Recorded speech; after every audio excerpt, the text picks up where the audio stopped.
Estimados irmãos espíritas e não espíritas, sejam bem-vindos ao nosso canal. Inscreva-se, compartilhe, avalie.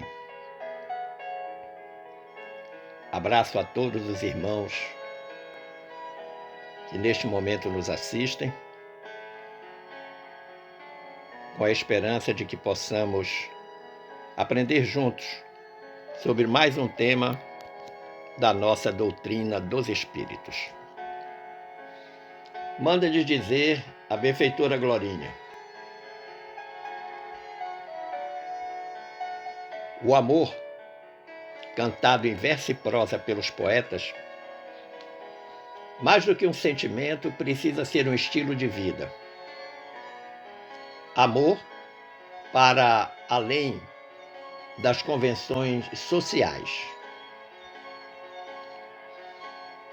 culturais, baseadas no eu te amo, tu me amas. Amor que protege, esclarece, consola, ampara. Amor sem limites, nem condições. Simplesmente amor. Despropõe examinarmos hoje o tema construção do amor. E como de praxe, buscamos uma base evangélica, encontrando-a em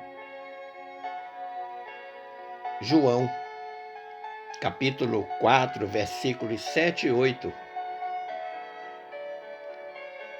em que o discípulo amado e evangelista nos diz: amados, amemo-nos uns aos outros, porque o amor é de Deus. E qualquer que ama é nascido de Deus e conhece a Deus. Aquele que não ama não conhece a Deus, porque Deus é amor. A base doutrinária de nossa reflexão vem do capítulo 11 do nosso Evangelho, amar o próximo como a si mesmo, mas também o capítulo 12, amai os vossos inimigos, algo que é extremamente importante para todos nós.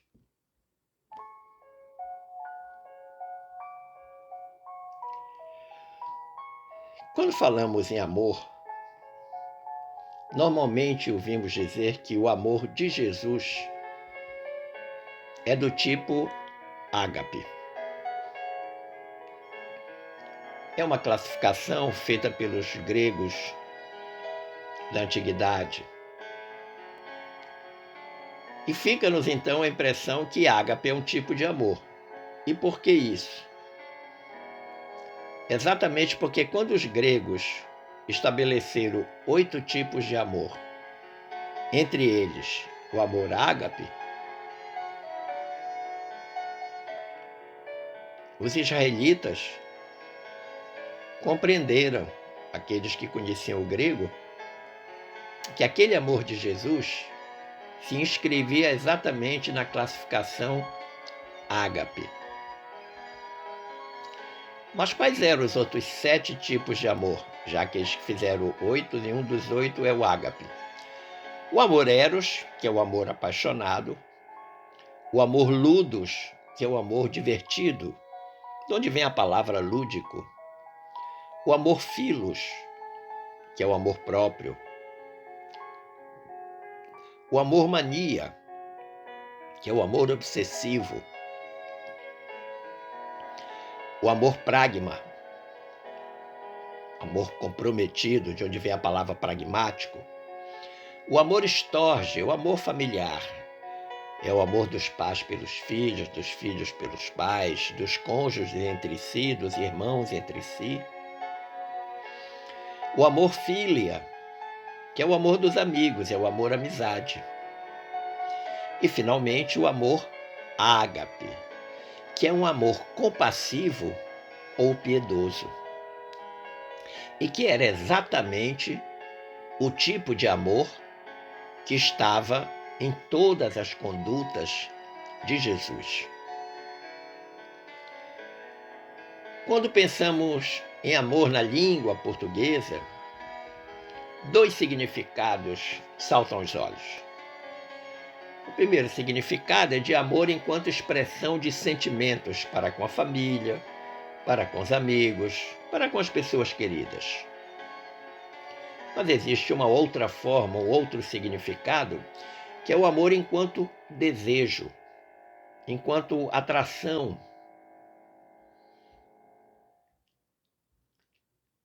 que é o amor que corresponde ao tipo eros, que era o amor dos gregos, daquela classificação que eu falei, que é o amor apaixonado. O amor ágape, ele é melhor definido como um compromisso incondicional e altruísta para ver a outra pessoa bem. Essa talvez seja a definição mais coerente com o significado de ágape, que é o amor compassivo ou piedoso. Compromisso incondicional, ou seja, não há condições, simplesmente ama, tal como disse a mentora na sua mensagem inicial. E altruísta porque está sempre buscando o bem do próximo.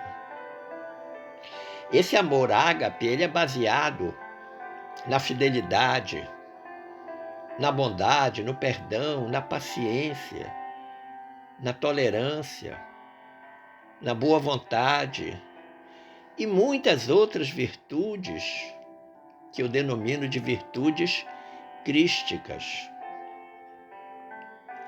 porque foram virtudes demonstradas por Jesus, posteriormente cognominado por Paulo, apóstolo, de o Cristo de Deus. Esse amor ágape nós podemos encontrar numa fala do próprio Jesus que está registrada no Evangelho de João, lá no capítulo 13, versículos 34 e 35, quando Jesus disse aos apóstolos e aos discípulos: "O novo mandamento vos dou, que vos ameis uns aos outros, como eu vos amei, que também vós, uns aos outros, vos ameis. Nisto, todos conhecerão que sois meus discípulos." A gente pode até achar que há muita repetição do verbo amar nessa fala de Jesus, mas ele aponta para a gente algumas coisas que muitas vezes a leitura apressada não permite identificar. Quando ele diz um novo mandamento vos dou, porque já havia um mandamento anterior: amar a Deus sobre todas as coisas. Ao que foi acrescentado e ao próximo como a si mesmo. Então ele estava dizendo para os discípulos: olha, em primeiro lugar, amem vocês uns aos outros. Pratiquem o amor entre vocês. E se vocês quiserem ter uma referência de como devem exercer esse amor, façam exatamente do jeito que eu amo vocês, ou que eu amei vocês. Façam exatamente assim. E apontou para todos eles qual seria a consequência natural se eles exercessem esse amor, do jeitinho que Jesus amava. Todos conhecerão que sois meus discípulos, se vos amardes uns aos outros. Os discípulos reproduzindo a lição do Mestre.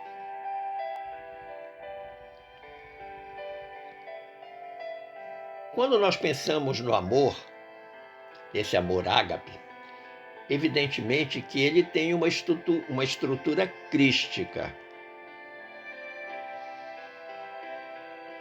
E essa terminologia eu estou usando exatamente para mostrar como é que esse amor se desenrola? Como é que ele acontece? Como é que ele é praticado? O que ele tem dentro de si mesmo? Em primeiro lugar, nós precisamos entender que o amor é a substância criadora e mantenedora do universo, constituído por uma essência divina. Deus tudo criou por amor. Não foi por capricho, nem por um desejo pueril. Não, foi por amor. É um tesouro, o amor, que quanto mais se divide, mais se multiplica, maior fica. E à medida que nós vamos repartindo o amor, vamos enriquecendo esse próprio amor. Não tem um ditado popular que diz que o buraco fica maior quanto mais se tira a terra? Aqui é o contrário. Quanto mais nós vamos repartindo este amor entre as pessoas, mais ele vai crescendo, mais ele vai se multiplicando. Mais se agiganta na razão que mais se doa. Ele vai ficando maior. Se nós ficarmos numa atitude mesquinha de não querermos amar as pessoas como elas merecem, de natureza incondicional, um amor de natureza incondicional, ele, em vez de se agigantar, vai se apequenar. Mas à medida que a gente vai fazendo essa doação espontânea, incondicional, mais esse amor vai crescendo dentro de nós. E aí mais ele se fixa com mais poder. E quanto mais fixado e mais poder de amor nós dispomos, mais nós conseguimos irradiar este amor. O amor nunca perece, ele nunca acaba, porque não se entibia nem se enfraquece. Porque a âncora deste amor, a sua força, está exatamente no ato de doar-se, de tornar-se vida. Da mesma forma que nós precisamos do ar atmosférico, do oxigênio, para a nossa existência orgânica, biológica, física, corporal, o amor é o oxigênio da nossa alma, sem a qual ou sem o qual a alma se enfraquece ou perde o sentido de viver. É o amor que garante que nós conseguimos vencer todas as vicissitudes, dificuldades e ciladas da existência.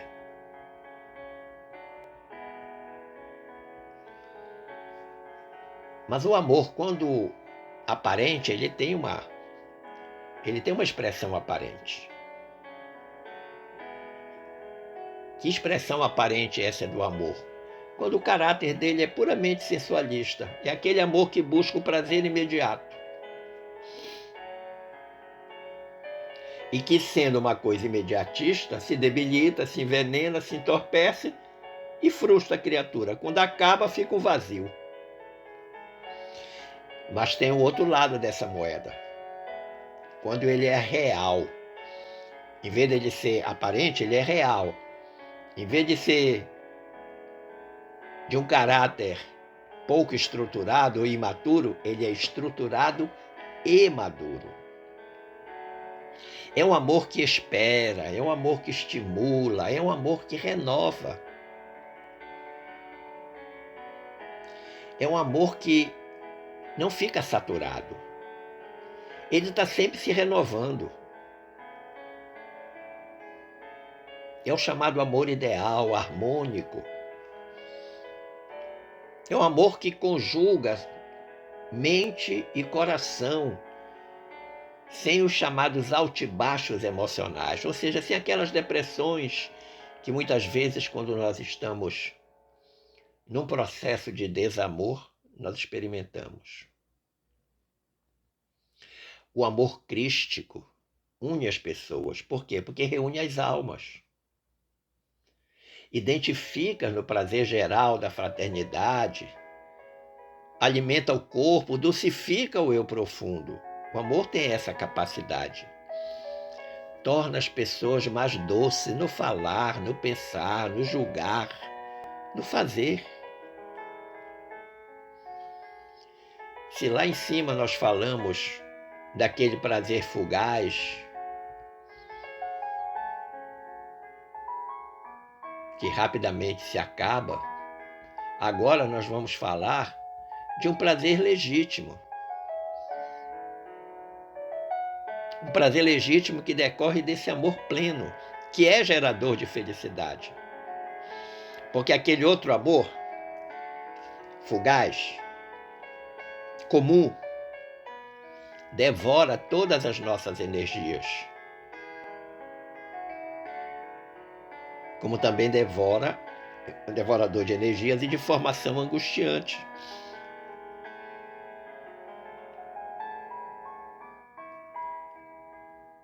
À exceção do amor ágape, todos os outros são capazes de passar por essa circunstância. Agora, a gente precisa observar que o amor é uma coisa que é construída na existência, que começa lá desde pequenininho. E ele passa por diferentes fases. Por exemplo, o amor infantil, o amor da criança, é um amor possessivo. É meu, é meu, é meu. O amor juvenil é um amor inseguro. Já o amor maduro é aquele que se entrega sem reservas e faz-se plenificador, ou seja, deixa a criatura plena, plena de paz, plena de tranquilidade, plena de esperança. Mas há um período em que o amor se expressa como compensação. Exatamente na fase intermediária entre a insegurança e a plenificação. Entre aquela fase do juvenil e a fase adulta. Exatamente quando dá e recebe. E aí, nesta fase, é preciso que a criatura se liberte da chamada consciência de culpa.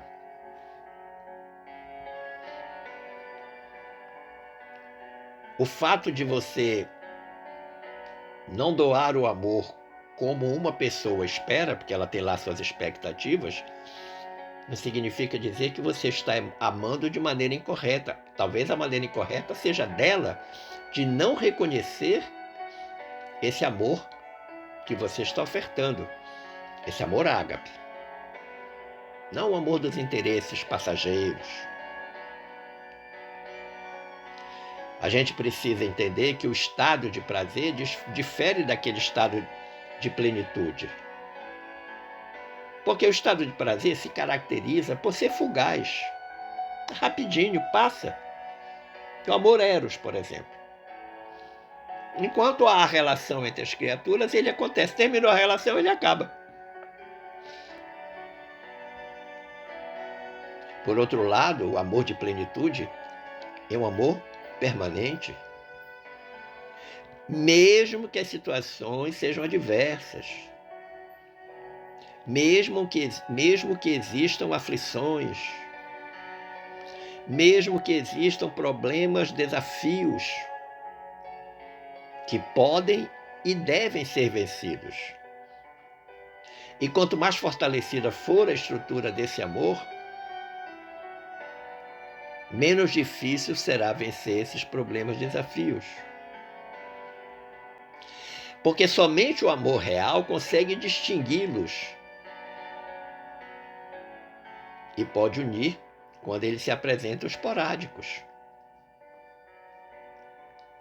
Fazer a diferença entre as dificuldades e as não dificuldades. Saber que tudo é passageiro.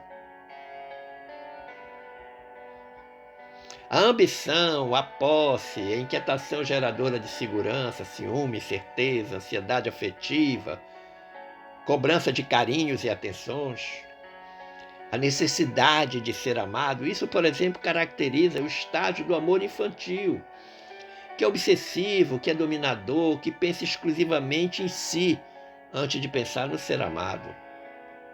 Isso é típico da fase infantil, muitas vezes na fase adolescente, mas não obstante, encontramos adultos, muito adultos, que experimentam esse tipo de amor. O amor possessivo é terrível.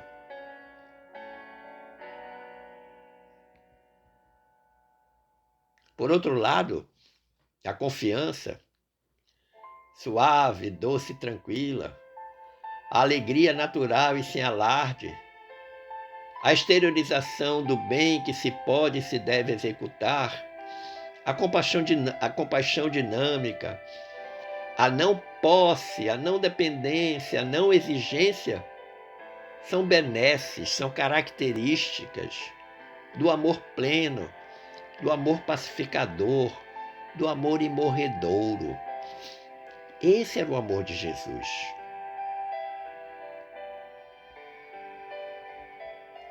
Mesmo que se modifiquem os quadros existenciais, que se alterem as manifestações de afetividade do ser amado, o amor permanece libertador, confiante e indestrutível.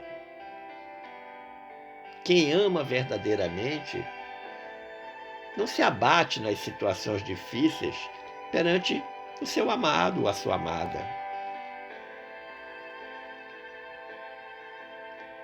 Esse amor pleno nunca se impõe, porque ele é espontâneo como a própria vida. E com uma grande capacidade, ele irradia-se, contagiando de júbilos e de paz todos os que estão à sua volta. Esse amor pleno, ele se expande como um perfume, um doce perfume que impregna. É um perfume suave, agradável. Por quê? Porque ele não é nem agressivo, nem embriagador ou apaixonado, que são esses amores fugazes.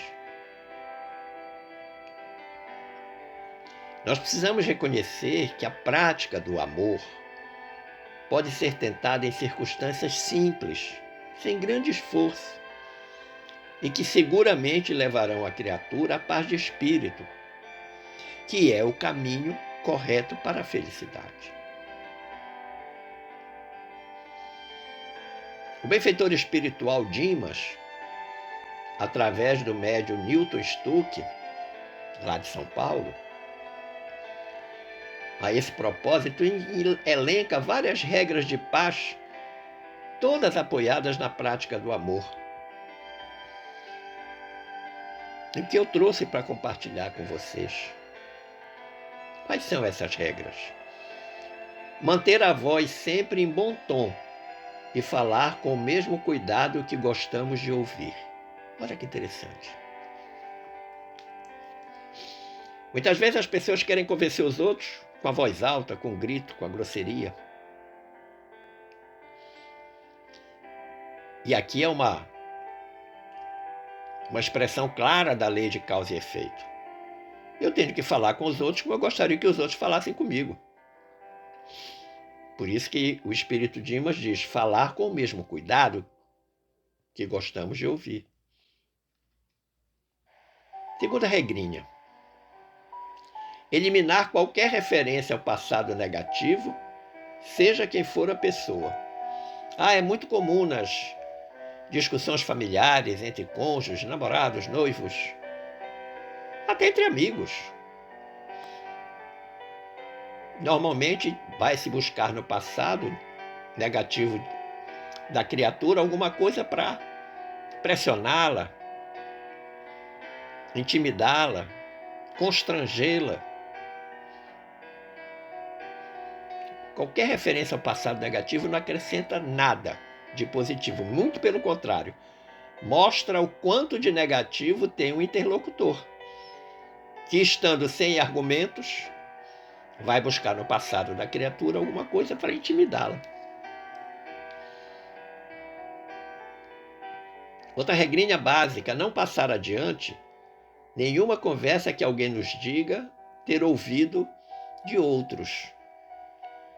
O que o Espírito Dimas diz com tanta elegância, nós podemos traduzir toscamente como fofoca. As coisas que se ouve devem ser guardadas no coração, com muito amor. Sejam elas positivas ou negativas, especialmente as negativas, porque fere as pessoas, denigre as pessoas. E levar adiante algum comentário desairoso que tenhamos ouvido sobre alguém é deselegante, é covarde, é antiético. Outra regrinha: guardar silêncio quando o assunto da roda descambar para críticas a alguém que está ausente. Outra questão extremamente ética. Isso é tão comum nas rodas de conversa, somente naquelas que estão sendo alimentadas por bebida alcoólica. Alguém se lembra de alguém que tenha alguma diferença, alguma dificuldade, e aí resolve então dissecar a criatura nas suas dificuldades, e todo mundo coloca um pouquinho de pimenta na conversa sobre aquela criatura. E Dimas está dizendo aqui, olha, guarda o silêncio. Ah, estão criticando fulano, beltrano, cicrano, fica quieto, não diz nada. Que qualquer palavra que não seja para melhorar a situação do criticado deve ser guardada. Colaborar com os serviços domésticos sem se precipitar para as reclamações. Isso é tão comum. Muitas vezes as pessoas até querem ajudar, mas fazem debaixo de um rosário de reclamações. E fala bobagem. É uma regra de paz você colaborar com o silêncio da oração, por exemplo. Tem lá uma tarefa doméstica para fazer? Vai lavar roupa, vai lavar os pratos, vai botar a mesa, vai varrer, vai regar o jardim? Ah, você gostaria de fazer outras coisas, mas precisa fazer, afinal de contas vocês têm que ajudar. Você não é um hóspede na sua própria casa. Ah, vai fazer isso? Está meio chateado? Começa a orar, começa a conversar com Deus enquanto molha a planta, enquanto passa a vassoura. Não reclama, porque a reclamação é uma energia negativa que com certeza vai atrair muita negatividade que está dispersa no éter. Elogiar sempre que possível as boas atitudes dos amigos e familiares, sem inchar-lhes o ego. Aqui é o contraponto. Se antes estava criticando, agora está elogiando, mas um elogio comedido, sem exageros. Por isso que o Espírito Dimas diz, sem inchar-lhes o ego, sem deixá-los vaidosos. Mas todas as vezes que houver uma circunstância que mereça ser elogiada, ela deve ser elogiada, mas com comedimento. Manter a calma ante o desespero dos outros é algo que a gente pode utilizar para a manutenção da paz. Muitas vezes, quando as pessoas se desesperam, aqueles que estão perto ficam mais desesperados ainda. Não ajudam em nada. Ah, mas eu não consigo. Se afasta discretamente. Vai para um canto, ora, pede forças a Deus, ao seu guia, ao seu protetor, ao seu anjo da guarda e volta para tentar ajudar. Estender a mão ao companheiro que cai com a intenção de ajudar. Se a intenção não for ajudar, É melhor não estender a mão. Demonstrar afeto através do carinho e da dedicação ao cônjuge que nos elegeu por companhia. Demonstrar cabalmente o quanto aquela pessoa é importante para você, transitando pela estrada da afetividade. Carinho, carinho da palavra, carinho do pensamento, carinho do sentimento, carinho da ação. Mas também a dedicação, a entrega total. Ajudar no sentido mais pleno. Fazer aos outros somente aquilo que esperamos façam por nós. Novamente a lei de causa e efeito que a gente tinha visto lá anteriormente, pelo próprio Dimas, né? Quando ele diz falar com o mesmo cuidado que gostamos de ouvir. E ele finaliza dizendo: estas são algumas regras que podem nos garantir uma vida de paz e uma consciência tranquila. Ora, para alguém que quer construir o amor, essas regras são fundamentais. Conclusivamente, meu amigo, minha amiga, eu fui na obra Amor, Imbatível Amor, da benfeitora Joana de Ângeles e o médium Divaldo Franco, que finaliza um capítulo cujo título é Amor, Imbatível Amor, ou seja, tem o mesmo nome do livro, em que a benfeitora Joana de Ângeles nos diz: o amor não se apega, não sofre a falta, mas frui sempre, porque vive no íntimo do ser e não das gratificações que o amado oferece. Olha que interessante. Não se apega, ou seja, não fica dependente. Não sofre a falta. Ah, se não está sendo amado, eu também não amo mais você. Não, continua amando. Porque o problema do desamor é do outro, não é seu. O seu é amar. Se ele não quer amar, ele prefere desamar, problema dele. Não foi assim que Jesus fez? Até o último instante da sua cruz, quando ele pediu ao Pai que perdoasse aquelas criaturas que elas não sabiam o que estavam fazendo, depois de serem tão aquinhoadas com as bondades, com as boas palavras, os bons exemplos, as curas que Jesus fez. Joana diz ainda: o amor deve ser sempre o ponto de partida de todas as aspirações. Tudo que nós queremos na vida, o amor tem que vir em primeiro lugar.